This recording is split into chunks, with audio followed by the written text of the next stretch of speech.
Kaya natin to. Ito yung hiling ko lang, hindi para sa akin.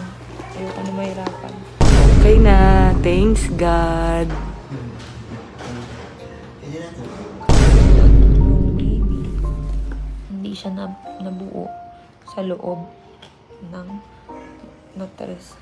Grabe, hirap ko talaga. Parang ayoko nang ulitin kasi masakit. Hindi ko naka-experience ng ganito. Lagi ako namamatayan ng anak. Kahit noon.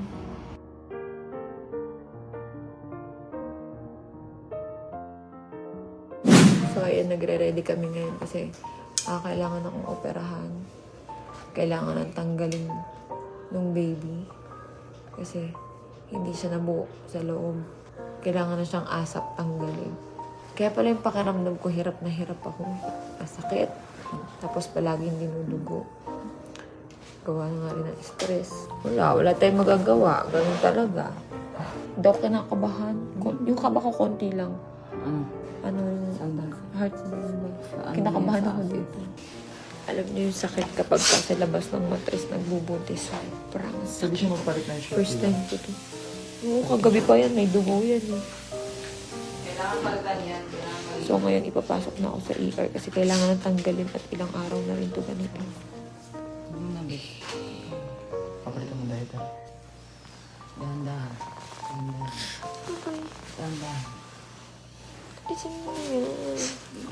Yan, takilid yan. Banutin mo na. Huwag mo nang tignan yung poke ko. Malihihiya ka pa sa poke mo eh. Iisip ko pa yung poke. Bisa mo, taas mo.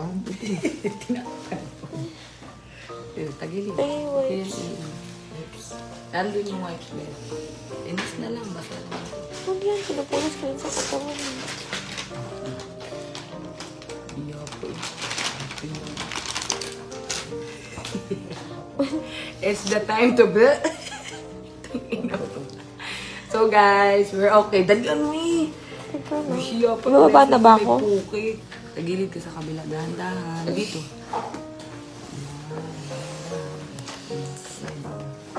Balik na. Sandali. Wait lang. Ibababa na ako sa operating room. Sorry nga ni. Hindi ko na ano. Ba't ganyan kabigat mga kamay niyo? Uy, B, hindi ko na dinikit yun, ha? Promise. Oh. Sobrang sakit. Masakit na kasi ngayon, kaya ganyan. Hindi ko na kinakaya. Saglit. Hindi naman need ang short sa loob eh. Hindi na. Kasi aanisin yung ano. Huwag na. Hi guys! Okay na siya guys. Yeah. Hirap. Hiya ka pa. Hiya pa. Okay na. Tsari. Malinis yan. Huwag mo sasama sa anis. Malinis yun eh. Madali yun yan. Ito malinis to. Talaga, binigay. Kasi importante sa Huwag mo daganan. Masakit talaga sobrang. importante sa ito. Yung gus-gus yung nakaraan. Yung steroids. Naliligo tayo yung may band-aid. Huwag mo dadaganan to. Masakit na. Kasi alam mo yung Break ka. nagpipray ako. Kaya ganito nangyari sa akin. Nagpray ako. Kaya ganito.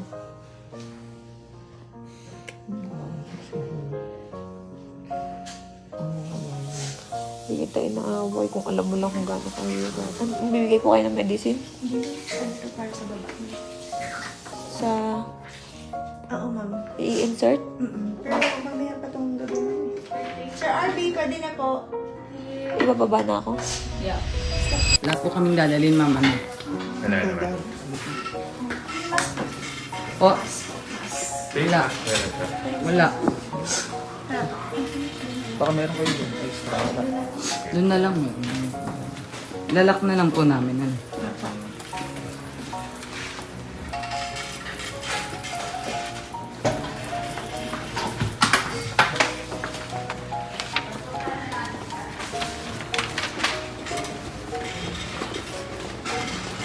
Down po. There. Going down, okay, sir. Kuya, Sige po. Pamumas. ako mo na yung face. Nasa kayo. Okay ako. Excited pa nga ako. Yay. Seryoso. That's good. Ito yung hindi. Kaya natin to. Sa lalan. Ito yung hindi ko. Hindi para sa akin. Ayoko na mahirapan. Yes. Isipin mo kasama si Mikey o yung Shelly D. Hindi dapat meron kang tissue dala. Tissue. Inanak na yung room. Kasi nagpaano. May tissue po kayo. Dalhin nyo na lang, sir, mama. Okay. Ito baka mawala yung blood sa baba.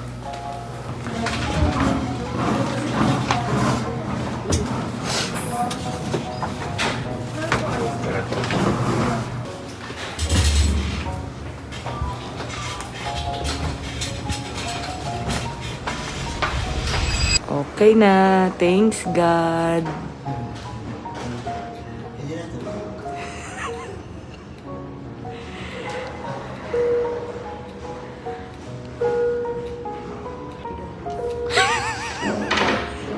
Dapat nagtatawanan kayo.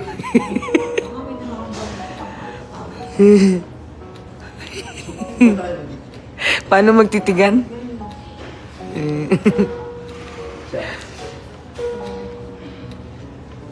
Yung ganun lang. Groggy din.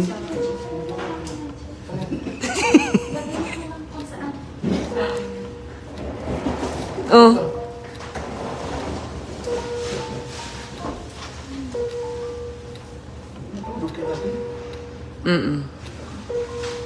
Para bumaba yung pulse, Anis. Tuking ka yan, ano?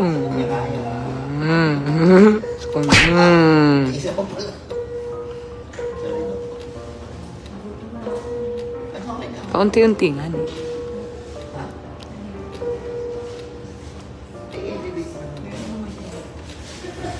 Kahit na meron yan, kailangan mong kumain nga daw, kahit 1/4. Kahit 1/4. Kainin mo, Bi. Yan na, hindi marunong magbukad.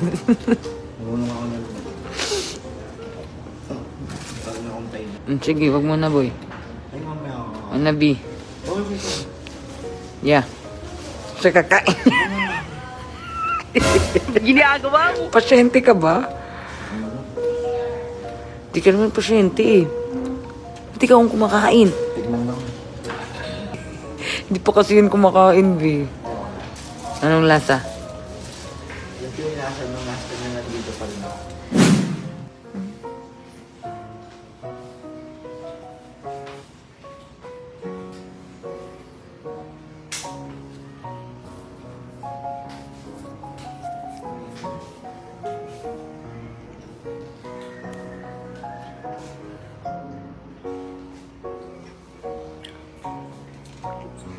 Hindi ako makasalita.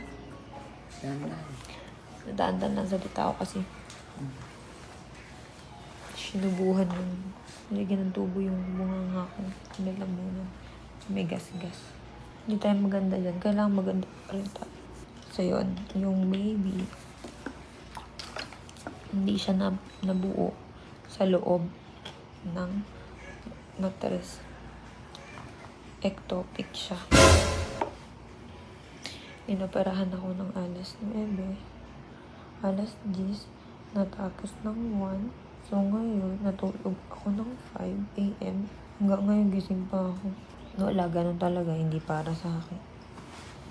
Siguro may kanina nandito sila tsaka. Kaso ngayon na sila, di na nila ako minantay. Grabe yung pinagdaanan ko. Kasi ilang araw nang sumasakit yung tiyan ko. Tapos stress pa ako. Dinudugo ako. Dinudugo ako. Nung una sa bahay, nung gabi, sumasakit na yung balakang ko. Yung puwetan ko, kahapon yun. Balakang ko, puwetan ko. Walang bleeding, pero masakit. Tapos yung puwerta ko parang masakit. Parang alam mo yung pakiramdam na may nakaganon. Ganon yung pakiramdam. Tapos nagpaano na ako. Sabi nila dito, meron lang daw akong poops na hindi ko malabas. Kaya ang ginawa nila, sinundot nila yung puwet ko. Pinalabas nila yung dumi. Kaso, lumabas nga yung dumi. Kaso, after kong dumumi, bumulwak yung dugo. Ang dami. Pag CR ko, sobrang daming dugo. Mamanhid pa yung katawan ko, kaka-opera ko lang. Bumulwak yung dugo. Sobrang dami. Tapos, inultrasound ako. Kinabukasan, hindi ako nakatulog. Inultrasound ako kanina. Kahapon. Alas 4. Kahapon ako inultrasound ng 4 p.m. Nakita dun sa ultrasound is ectopic. Kaya nag-decide na alisin na kasi hindi man siya at lason din yun sa katawan. So, inoperahan nga ako ng 9. Hindi na kami nagantay ng wala na inoperahan na ako agad. Kasi nga, kailangan na siya tanggalin dahil delikado yun. Naman din pa ako. Wala, ganun talaga. Hindi para sa amin. Hindi para sa amin. Pero grabe yung hirap ko talaga. Parang ayoko nang ulitin. Kasi masakit. Hindi ko naka-experience ng ganito. Lagi ako namamatayan ng anak ko. Kahit noon. Sensitive talaga ako mag-buntis. Sobra. Pero hindi naman ako baog. Ngayon lang talaga ako ng ectopic. Siguro dahil sa sobrang stress. Sa stress ko, hindi pumasok yung lumabas lang. Sobrang stress. Hindi siya pumasok. Nakakapanghinayang syempre. Lalo nung nalaman ko kahapon na ooperahan na ako. Grabe yung takot ko kasi hindi ako na-operahan internal talaga yung mga ganyan. Takot ako. Tapos nung paggising ko, grabe. Okay, sana kung paggising mo lang, pagising ka lang ganun, okay na hindi. Ka-hallucinate ka. Nagla-chill ka. Nalamig ka. Sobrang hirap. Basta yun, sobrang hirap. Kaya hindi talaga biro ang pagbubuntis. Kahit na planuhin nyo, mahirap pa din. Hindi nyo alam kung sure na safe ba o hindi. Tapos ang hirap na ang daming tinuturo ko sa'yo ng gamot. Okay, pangatlo. Masakit yan, Ito no? lang ba? Magpupush ako, mama. Oo. Sobra. Right now, masakit. Wala akong magagawa. Kailangan ko tiisin yan eh. Hindi pwede. Bakit? Hindi pwedeng masakit. Ang sakit to. Dapat hindi masakit yan. Malamig. Kasi pagpasok ng gamot, pwede Oo. may hirapan ka dyan. May Malamig. Eh, infiltrate ganyan. yan pag masakit. Malamig nga. Malamig, pero hindi na masakit. May konting pain, syempre. Pero hindi masakit na masakit. Malamig. Malamig. Kung Malamig. malamig, Naman yun, malamig. okay yun. O, malamig nga. Okay, sige. Sasabihin ko naman pag nasasaktan ako. Okay. Hindi naman ako nagtsatsaga sa sakit eh. Ayoko nang May ganun. mahapdi ka pa namang gamot mamaya. Di Ano, lahat ng nahapdi kanina, nakatikman ko na. Ang daming tinusok sa akin. Sige. Ako, di ba ito? Last Actually, last na to, meron nagpa-start kasi ng antibiotic. Meron nga. Pero mag-1 dose muna daw. Kanina may antibiotic na rin. Pero So, sa meron swero na ako. lang din. Yes, zero. So, magbibigay ako sa iyo ng antibiotic.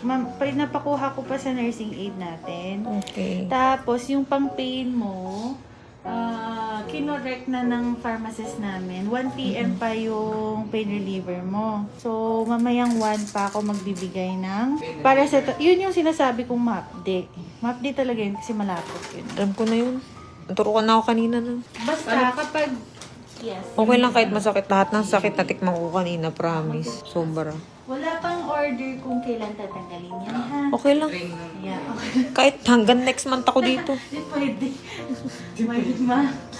Mag-ano mo, mag-in. 300,000 yung bill ng kwarto. Love you. Sige, ingat. Ingat. Down mo muna, be. Huwag mo ilagay dyan. Yan. Sorry. Na-diretso na to sa pantog mo. Hindi ka na Redders. Red horse na nasobrahan ng ice. Ayan si Pacboy, syempre, suporta din. Hindi ako iniiwan yan. Kasama ko yan dun kanina. Ayan, pinagliliyan ko yung ang gwapo. Tignan nyo naman yung mukha, oh.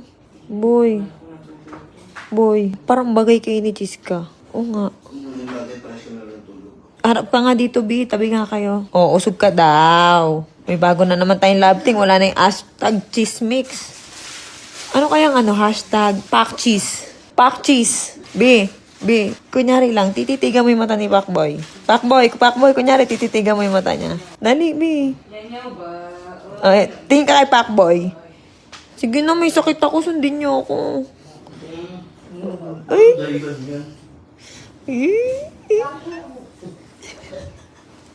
May bago talaga tayong love team, guys. Dami ko ako na, nakati lang ah. Idungan mo nga yung mukha mo dun. Idungan mo yung mukha mo. Ang nguya. May kinakain ka ba? May bubble. Parang hinala ka na naman. Aray ko. Ayun, at syempre, it's Gcash time muna tayo. Okay? Ayan, kung sharer ka ng